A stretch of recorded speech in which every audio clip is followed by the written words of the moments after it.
Hello, I'm Eboni K. Williams along with Kat Timpf and Eric Bolling, and we are the Fox News Specialists.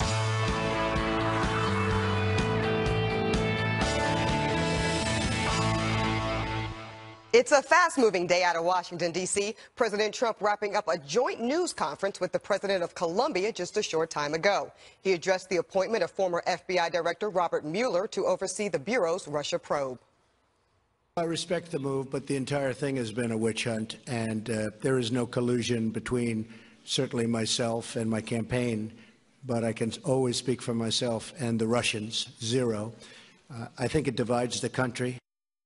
And as you can imagine, President Trump also pressed on the so-called Comey memo. Did you at any time urge former FBI Director James Comey in any way, shape, or form to close or to back down the investigation into Michael Flynn? And also, as you look back... No. All right, Eric, no hesitation there, a clear no from President Trump on that. Now, yesterday he was really harsh around the appointment of the special counsel. Today, according to Kevin Corke's report, FNC's Kevin Corke, seemed to soften a bit. But ultimately, Eric, if this clears the president of any cloud of suspicion, isn't this good for him and good for America? No, it's just terrible. It's divisive.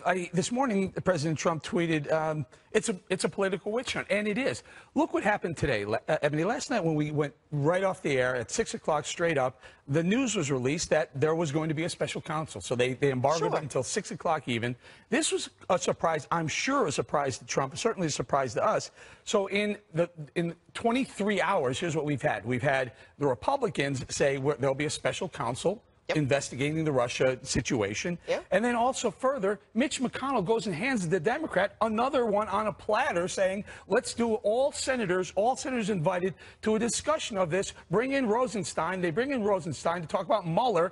And all they've done is they've kept this news cycle going when the reality is they're caving to the Democrats. What are they going to do next? If the Democrats say, let's have an impeachment hearing, they're going to say, okay, let's do it. Start playing politics, Republicans, and start playing smart politics. But, Kat, what about that? I mean, Eric's obviously, got a position here, but isn't this ultimately good for Donald Trump if it all goes away? I mean, how is it political in nature by somebody who everybody seems to think is a very good guy, Mueller? Absolutely. If this makes it goes away, then it's obviously positive. The way that Trump handled himself today when he spoke, a lot better than the way he handled himself on Twitter with the angry, misspelled tweets. He was calm. He got people to laugh a little bit. The less that you sweat, the less likely people are to look at you and be like, why is that guy sweating so much? Yeah. He's sweating because he has the Democrats after him, and he's got half the Republican Party after him, but he should be focusing more on, I didn't do anything. I agree that it's bad. It's very bad that the president and the FBI have this kind of a relationship. I don't care if you don't like Trump.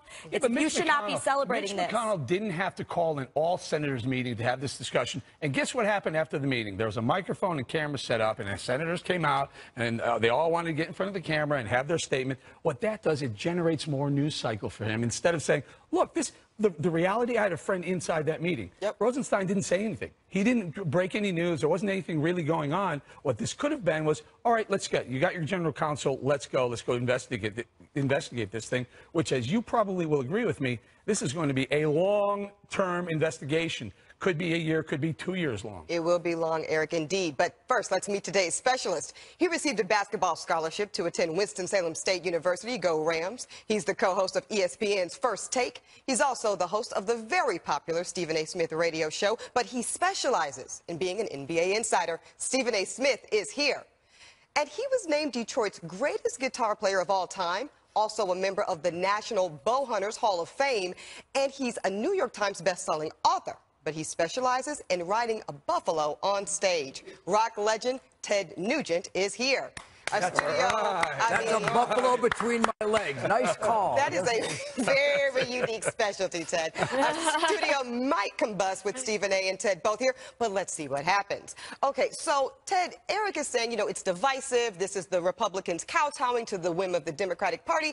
But for me, it really seems like an objective win-win because this guy, Mueller, everybody thinks he's great. He's above the law, and he might be best positioned to clear President Trump if indeed nothing was wrong. Well, if I may give you an overview from Working Hard, Playing Hard America. We are aware of the corruption, the abuse of power, the criminality that runs amok in our government, and this kind of devious behavior by the Democrats is so out of control that but a rhino, he's got an R after his name, but good luck with that. we expect this. I do believe that since it's a, boy, I wish I could use the cluster love song. But there's such divisiveness out there. We know it. It's inescapable at this time. I would love to see this run its full course because I believe in the president. I believe in what he stands for. That's why we voted for him. And I believe that what will come out of this spotlight will eventually help him. I think it'll clear him. And by the way, if it doesn't, as a real American, we the people guy, I want the facts to fall where they lay. I want the spotlight to get the truth out. And if the truth hurts somebody, so be it. Amen. Okay, so Stephen A., the president and many people, Eric here, Ted also saying it's divisive to have this special counsel. What is divisive about it? Can you help me see that? Well, first of all, obviously, you know, it's not that it's not divisive. It's that I'm shocked that everybody's acting like this is something new. You have a Democrat in office, Republicans are going to come after you. You have a Republican in office, Democrats are going to come after you. Everybody is looking to ensure their power structure, and that's what we're talking about here. Eric, you alluded to how the Republicans are caving. I don't see you giving enough accountability to Donald Trump. Perhaps. Really? Let me explain. No. I'm just talking about what you just said. Right. I'm only talking about what you just alluded to. I'm saying if you are the president of the United States of America, you are 70 years of age, and you are tweeting and literally competing with 15 and 17-year-olds. That is a problem. A lot of times, I'm not even thinking about the substantive of the arguments because you guys would know that a hell of a lot better than me. That's the whole issue. Can I just clarify something? You just said they shouldn't worry about it. This is only the second time in history that this has happened. Okay. Second time they've appointed a special counsel. No, I wasn't talking about that. I was saying to you when you say the Democrats, they're coming after them and the Republicans are caving, et cetera, et cetera. Of course I'm they saying are. to you, what culpability do you hand towards a president? We have 5 separate but every time he tweets, he gives added fuel for them to come after him. I'll tell you what you should worry about as a Democrat or on the left. You should worry about Robert Mueller is a capable investigator. And guess what can happen in an investigation? I agree. They can find stuff about Obama and Hillary and everyone else. But you still haven't answered my question with all due respect. I asked you, when this man goes out and tweets, and he literally adds fuel to the fire because he gives them material to nitpick and distract or what have you. He's talking about the mechanism. I'm talking about the mechanism. Yeah, Eric, talking about the mechanism. 100 million people get spoken to Did you just ask that question with a straight face? What is wrong with Trump? I'm in favor of Let me finish my question. I hope he does tweet. I want to be clear. You just asked the question, what's wrong with Twitter while mentioning Donald Trump's name in the same sentence? You don't have a problem with that? Absolutely. He misspelled a word. He misspelled a word in one of these very, very hold on one tweets. second. I've advised President Trump. I know President Trump for 15 years. Okay. And I said, you know what? Keep tweeting. You hit 100 million terrible people, advice. And you know what you do? Horrible advice. Go around the fake news because 90% of the news media can't stand But he wound up going around his own statement. The own statement that came out in the wake of the announcement of the special counsel was saying that this was, we're going to be clear. I'm completely confident. And then he goes out and tweets things that kind of counter that attitude when he didn't even spell a word right. Well, if I may, I'm sorry, that matters. That matters. For a misspelled word? Yes, if you were addressing something this serious. I want to go back to what you said. I said the statement was good. I'm not saying everything he did was bad. I thought the way he approached it, the statement was good. Misspelled word. Hey, Stephen, he's not competing with 15-year-olds. He's circumventing a fake news networks that will not give him any honest representation. So he's using social media, whether you like it or not. He's getting the word. His word, his truth is getting out there in spite of the media that hates him. I applaud that beautiful soliloquy you just gave me. What does that have to do with him going after Stephen Colbert? What does that have to do with him sitting there responding to them going after him? Exactly. You're a grown man and you're the president of the United States. And oh, by the way, Eric, let me get back to you because I like how you so smoothly threw out the fact that you know him, you're friends with him, etc. Now, I don't know him like that, but I have communicated with him on several occasions because he loves sports. He's a former footballer in the USFL. By the way, he wanted to own the Buffalo Bills. I was on the phone with him when he talked. I never had a problem with him until he campaigned and he conducted himself the way that he conducted himself. So what I'm saying to you is this. If you're going to be the leader of the free world, I'm not getting into his politics per se because I'm certainly not as qualified as a lot of aficionados out there. But you have to conduct yourself like a statesman because when you don't do that, you give ammunition to those who are going to come after you. Especially when you've been elected by saying, I'm going to be different. I'm not going to be a politician. I'm going to drain the damn swamp when I get there. And that's exactly what he's doing. He's crushing the status quo and he's using every You know what, Ted? I don't think anybody's really upset about the crushing of the status quo or the disruptor mentality and mechanisms that this president is utilizing. I think many people, even those that didn't vote for him, like that part about him. But to Stephen A.'s point, Eric, let me say this.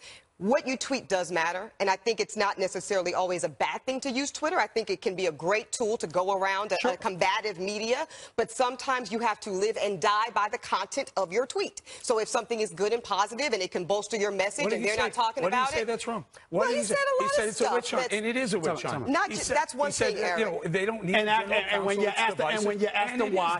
ask him why, he usually says, believe me, believe me. Come on, Eric. What I'm saying to you is this. You could sit up there and you can when you got 90% of the media who is attacking you, that's not fair. That's not fair. Fake news to the fire that they're burning. That's not fair. It's good for him to go. His Twitter account, his Twitter and Facebook. Well, you're in the media. I don't think anybody saw those tweets and felt better about You're in the media. I don't think anybody did. You're in the media. I am. I'm in the media. What I'm saying to you is this: you have individuals who may be erroneous, who may be irresponsible. Let me finish. You can't say the institution, and not only that, if you support that, what's going to happen is, did it ever occur to you that he could be using those maneuvers because he doesn't want to be held accountable when they actually have something to hold him accountable for? If you convince everybody that everybody is lying on you, then who are you accountable to? He's right. He's right. I'll tell you what. How do you know this? How do you know this? I wrote a monologue exactly about this. And I know it, and I can tell you how I know it. Inside Donald Trump's head, though. You can't see inside his head. You don't know if he's right or not. You don't know. Is the media unfair? Sure, but that doesn't mean that every single thing that they've written about him is false. It really doesn't mean that. I know that a lot of this comes from a bad place. I know that a lot of people wanted President Trump impeached when he started, regardless of what happened.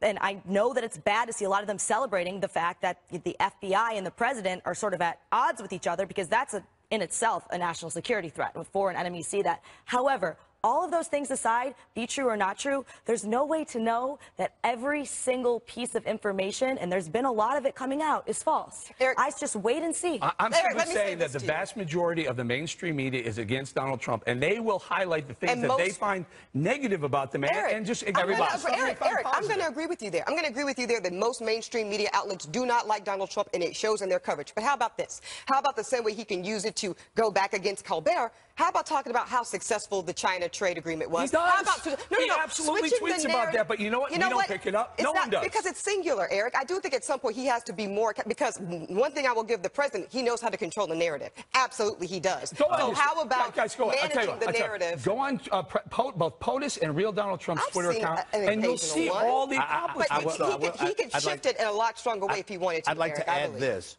I've watched Eric on television on several occasions. I happen to suspect that there are quite a few people that you've reported on that you haven't liked. It didn't stop you from being accurate. Why you keep pointing to the fact that he's disliked as substance to say, you know what, everybody's wrong about Donald Trump. I'm not saying they haven't been wrong. I'm saying everybody, the entire media industry. So he needs to talk to Eric or a few of his friends in order for us to get accuracy. He didn't talk to me at all, Stephen. You know what he does? Come on now. He goes to Twitter and Facebook, and it's 100 million people with the press of a button. And when we come back, I'll let you know what we, the people, think of his tweets and what we think of his job ethic. We, the people? Yes, because I hang with him every day. I hang with him at the feed mill and at the hardware store and at deer camp, and I know what they think. Hey, all of us ain't living in an ivory tower. When we walk the streets here, I do it all the time, and I hear quite a different story. There's a heartland out there, Stephen. I'm bringing you the goodwill of the heartland. I talk to them too. I talk to them too. Well, all right now, gentlemen. I talk to them too. Leakers unleash a new wave of attacks against the Trump administration over Michael Flynn and Russia.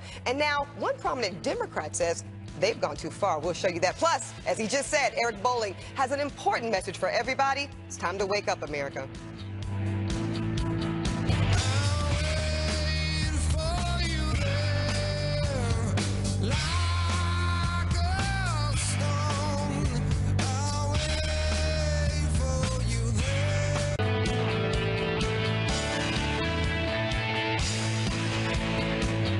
Leakers upping the ante and launching a double hit against the Trump administration.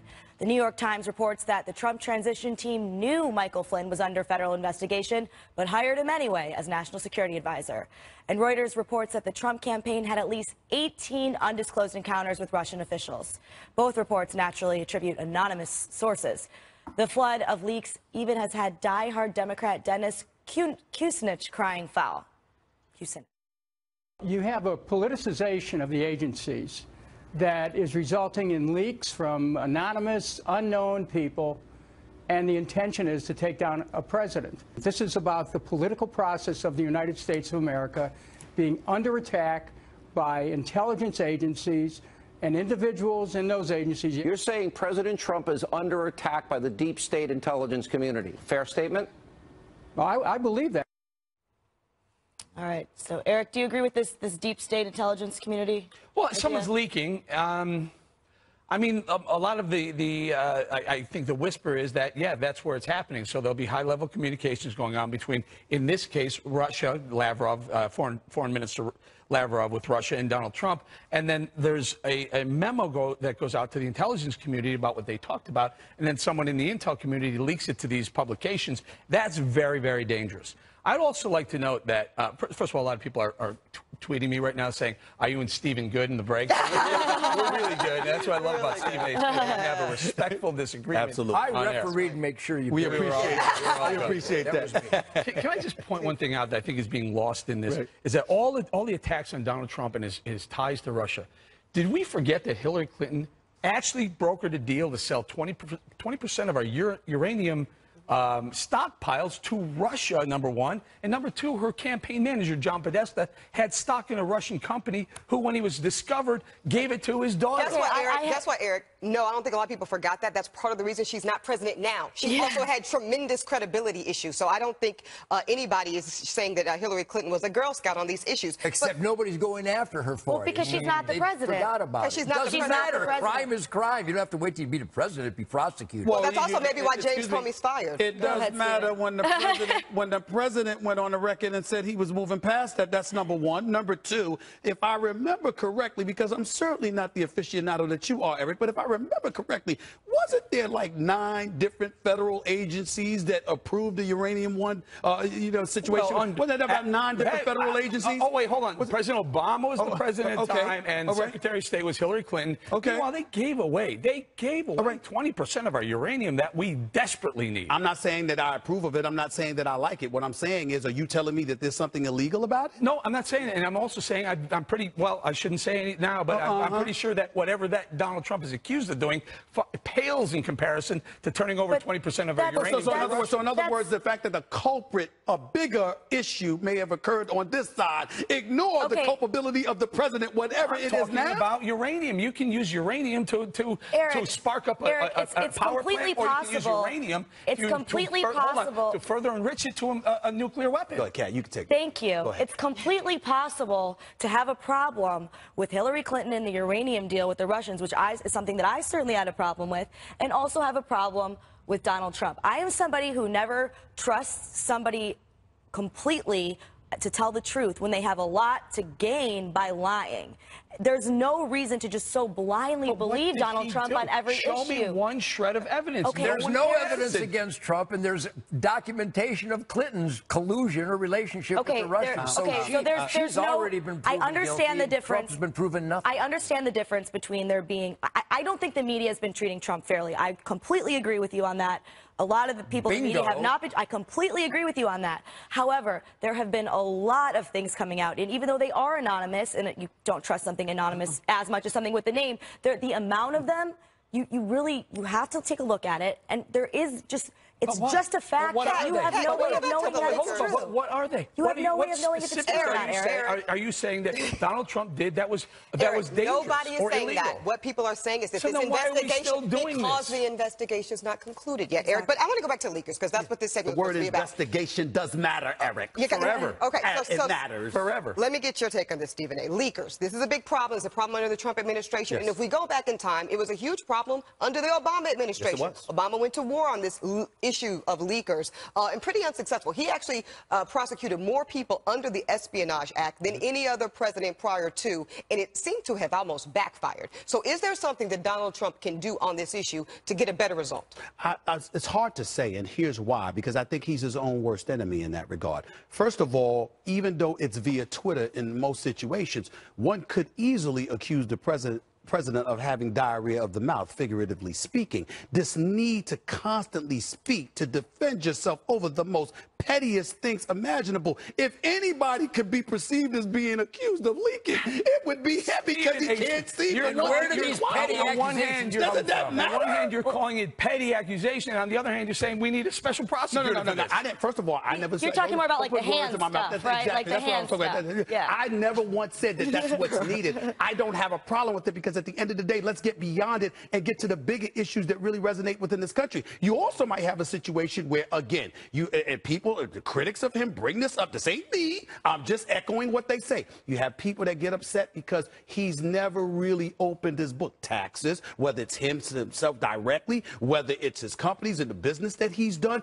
where the ties connect, not just with you in Moscow or someplace else, but people doing business over here in concert with you. You have people who think about those things, and that may be their agenda in terms of getting to the bottom of stuff as it pertains to him. And if he would be quiet, maybe they wouldn't have as much ammunition. Just a thought, Eric. Well, just a thought. He's wildly popular with his base, so Stephen, I think he's doing something right with. I would never disagree that he's wildly popular with his base. I would never disagree with that. Full agreement. With his base. The truest thing that's ever been said. Okay. His base are the best people in the world. You know his base. I know his base. Is he popular with his base? Well, some of them may be the best people. His base is supporting a retaliatory strike by guys who abused by the industry, by the media and academia and government prior. I have no problem with his base. My mother's in his base. All right. Well, okay. Next up, we have a new segment on the Fox News Specialist featuring our own Eric Bolling. Wake up, America. Don't go away. I'm worried. Oh, God.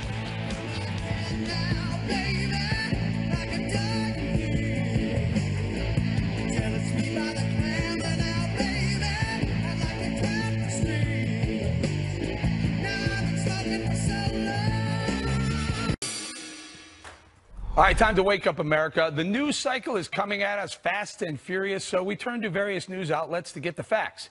At Fox News, we bring you the strongest set of facts and opinions anywhere as they're happening, but that's not what's happening out there in the mainstream media. Donald Trump has called the mainstream media fake news, and they despise him for that, but Trump may be onto something. On Monday, the Washington Post broke what they called a bombshell story, stating that they had anonymous sources tell them Trump gave away classified information to Russian Foreign Minister Sergei Lavrov in his last meeting last week.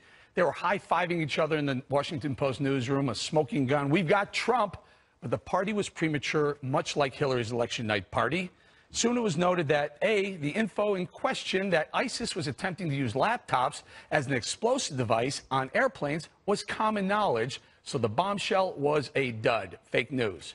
The very next day, Tuesday, the New York Times delivered their bombshell that recently axed FBI Director James Comey had a smoking gun note he wrote after a dinner with President Trump months ago, and that Trump asked Comey to stop an FBI investigation. Again, high fives in the Times newsroom, parties ensued, until it was also noted that Comey had been sitting on that note for months. Pretty interesting, right? Also, take note of what I dug up today. Unfortunately for Mr. Comey, in sworn testimony on May 3rd, the director was asked if he had been asked to stop any investigation on the Russian story. And here's what he said, and I'm quoting. It would be a big deal to tell the FBI to stop doing something that, without an appropriate purpose, I'm talking about a situation where we were told to stop something for a political reason. That would be a very big deal. And here's the operative line, guys. Emphasis mine. It's not happened in my experience. Another bombshell fizzling out. Fake news. A colleague of mine who passed away today once told me, be fast, Bolling, but more importantly, be right. The Washington Post and the New York Times, you should be ashamed of your reporting. As for our faithful Fox audience, our motto is, we report, you decide, and that's what we do. It means we report the facts and respectfully encourage you, the viewer, to decide what it means to you. Throw it over to Stephen A. Smith. So here it is. Comey, in sworn testimony to the Senate, says, never happened. No one ever asked me to look the other way on any investigation. Okay. I think he just blew his own story out of the water. He may have blown his own story out of the water, and I can definitely relate to that. I can understand exactly where you're coming from, and I don't blame you for being critical of individuals or institutions who have made that mistake. That's fair enough. I've been a reporter for over 2 decades. I understand it's more important to be right than to be first, even though I pride myself in being most times. Here's the reality of the situation, however. No matter what entity you're working for, an individual is an individual. Everybody can't host this show. You are.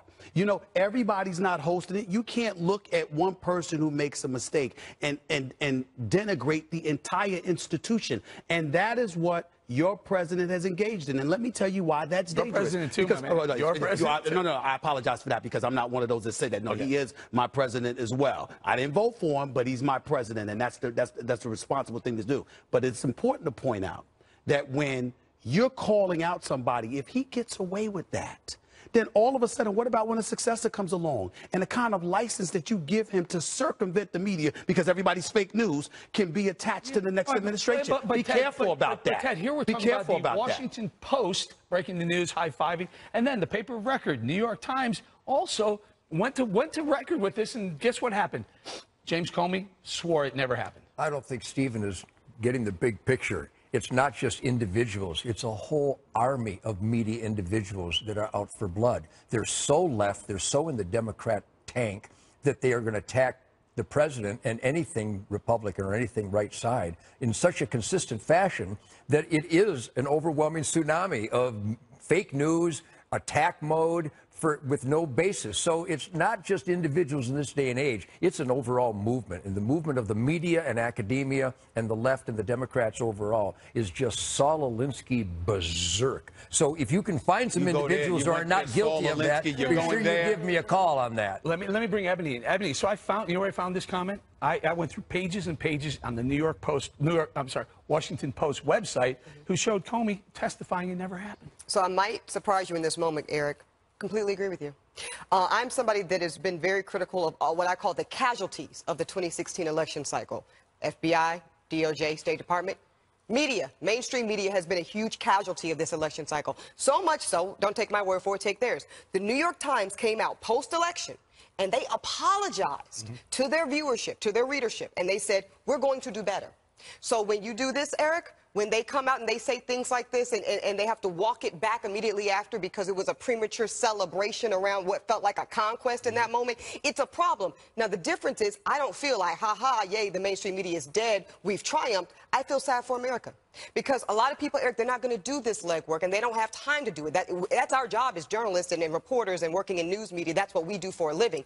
Typical American, they're working hard. They don't have time to look this stuff up. So they need a reliable news source, and when the mainstream media fails them like this, it's a problem. And you're right. Every time the media reports something that is proven wrong, Mom and Pop America go, geez, thanks for nothing. You know what they should do, Kat? They should say, I'm going to start watching The Specialist instead of reading. They start watching The Specialist. Absolutely. I think that a lot of times people misunderstand my viewpoint on all of this, right? I completely agree with you that the way that they've covered Trump is unfairly.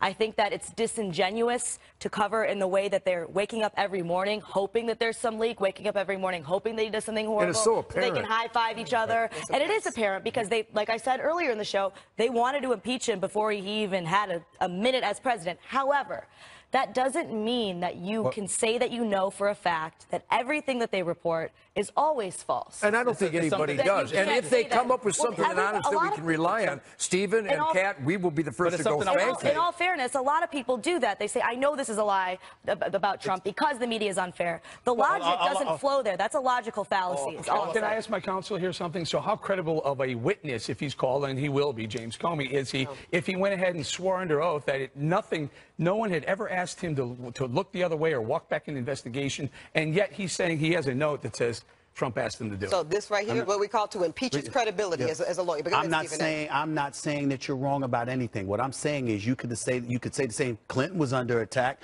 George W. Bush were under attack. You're the president. Not like this. Not what happens. Not even close. Comes with it. Nixon. I would say come on, y'all. It comes with it. We understand that. All right, not like this. Oh, my goodness. Let me get the Kleenex. President Donald Trump following through on one of his biggest campaign promises, a major crackdown on illegal immigration. New details and a big spike in arrests just ahead.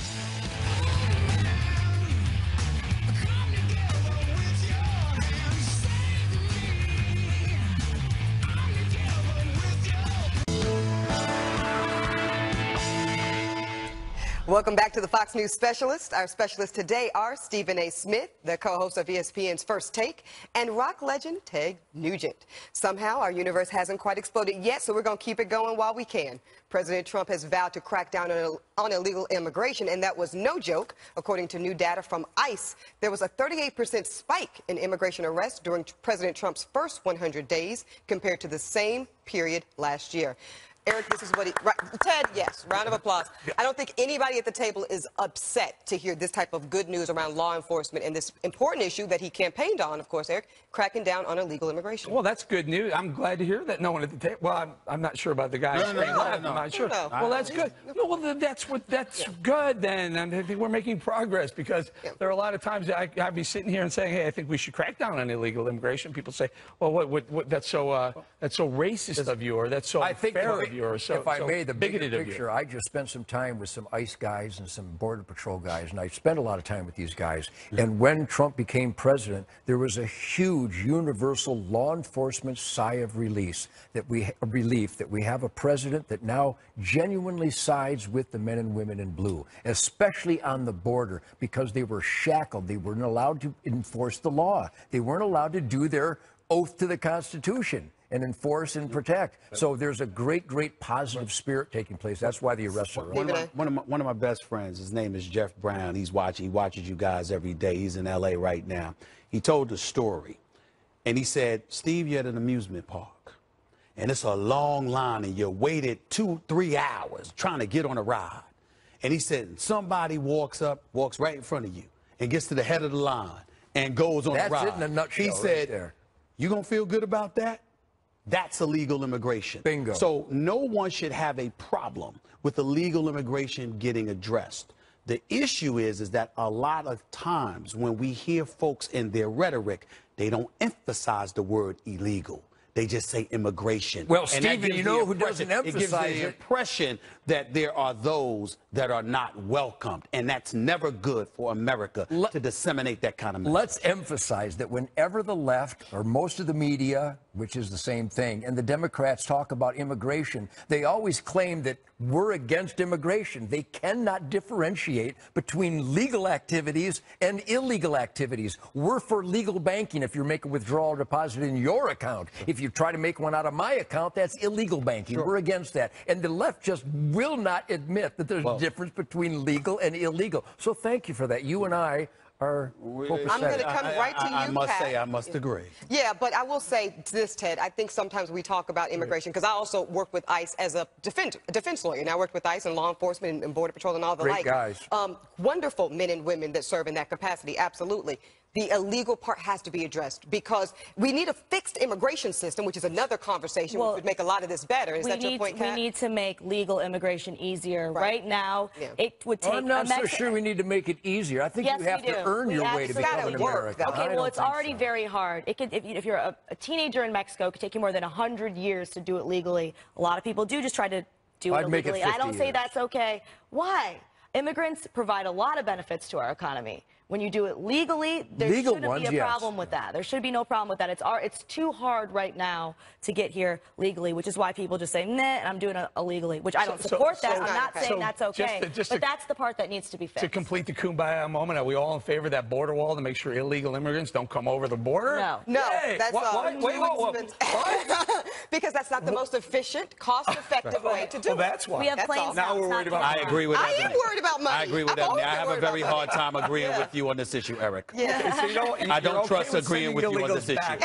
But you don't want to put the fence, hold on, you don't want to put the fence up around Disney World, right? Where people can just walk in. Well, listen, Disney World is using a your very example. happy I think we're being saved by the bell guys. Everyone wants to come to Disney World. So Democrats, I secured the borders of the middle class, is getting blasted by one of their biggest names, Chicago Mayor Rahm Emanuel. Things must be very, very bad. We'll show you this right next. Stay with us.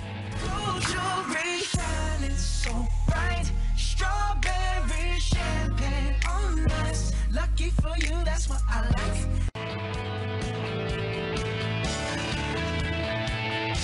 Chicago's Democrat Mayor Rahm Emanuel, of all people, is hitting his own party's relationship with the middle class. Check it out.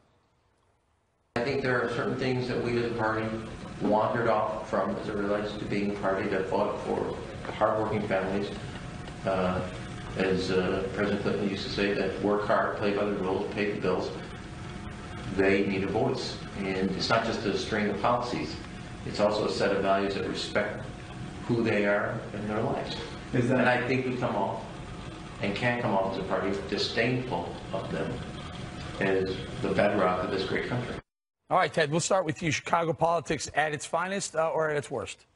What kind of freak would want to provide sanctuary to illegal anything? You know, I have family in Chicago. I rock and roll in Chicago. I hang out in Chicago. What a toddling town. What a wonderful town. But the politics are just like zombie land. And Rahm Emanuel is the perfect head for that kind of zombie land. I'm really upset that such a wonderful city has politics that has no fiscal responsibility or accountability, no criminal accountability. It's literally a shootout orgy every day in Chicago, thanks to his gun laws. Let's bring it, thanks to his gun laws, and sure, among other things, but also his liberalism, and he seems to be maybe pushing back on that a touch. Yeah, I think the larger point is when you take a look at how a lot of times the left and Democrats, the way, for example, this election, they talked a lot about identity politics and these kinds of, ideologies that people don't care about as much as they care about things like having a job or practical messaging. So I certainly think that's part of it. I feel like the Hollywoodization of people on the left, I just made that word up, but it totally works. It's a good one. Yeah, it's a good one, right? It makes them look disconnected from the middle class. Okay, your thoughts on this one? Rahm Emanuel is a complete hypocrite in that moment. I'll tell you why. I was just in Chicago about 2 months ago with my personal and Richard Fowler and Gianno Caldwell. We did a Power Within tour, went into inner city schools on the south side and different aspects of that city. And we talked to teachers. We talked to social workers in schools. What is the problem where these bright, young, gifted students are being held back from their full potential due to the clogged pipeline in Chicago public schools education? The state is giving them money. It's being clogged by that man right there, Eric, and it is not getting to the students that need it. So I cannot hear this message from Rahm Emanuel. This is my hometown, Chicago, I'm talking about. But guess what? The same problems they had 30 years ago when I was there seem to be popping up again. For me, when I hear the name Rahm Emanuel, what hits home for me is President Barack Obama. Mm-hmm. The one thing that I have had an issue with, and you can debate many and whatever, y'all can do that another day. For me personally, when being an African American, seeing the crime that has been raking through certain parts of Chicago. I'm not saying that our former president didn't say anything, but I always found myself wishing that I heard more. And I always suspected that I didn't hear more as it pertained to that issue because Rahm Emanuel, his former chief of staff, was the mayor. When I hear the name Rahm Emanuel, that is what comes to my mind. The crime that exists in Chicago, what little has been done to address it, and we have a mayor that is there.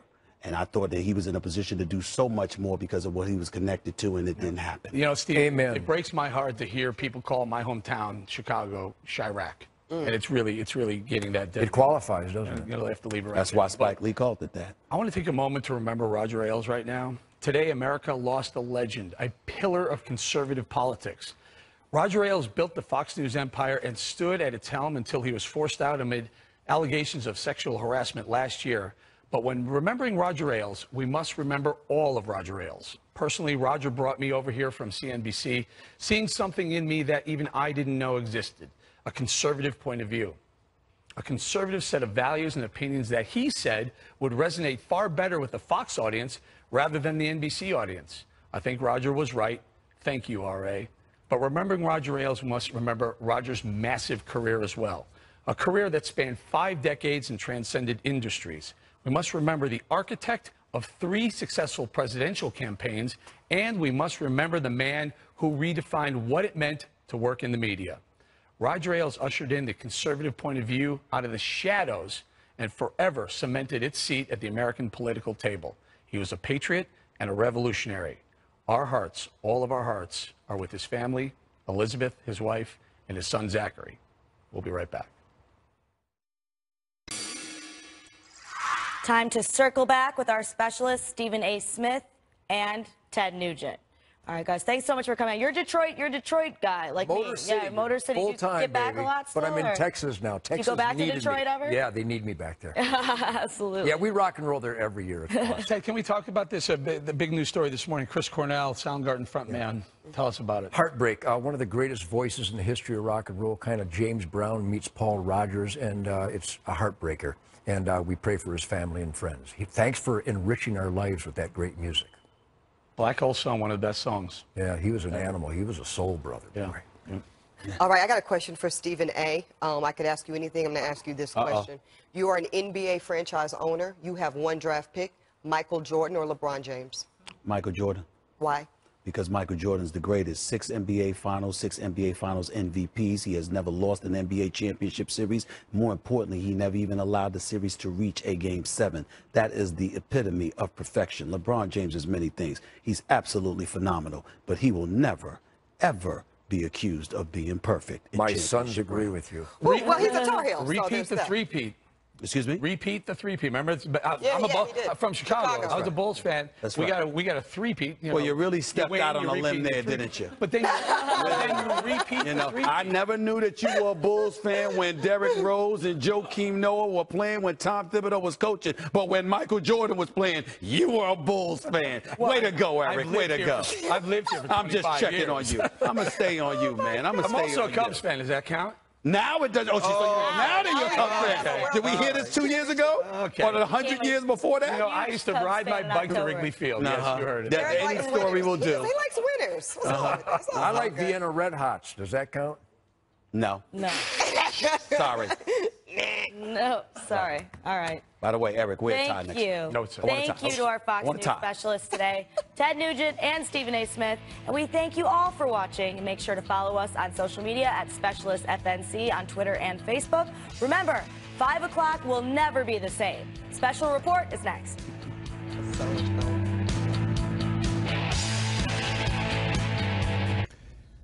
President Trump denounces what he calls the greatest political witch hunt in American history.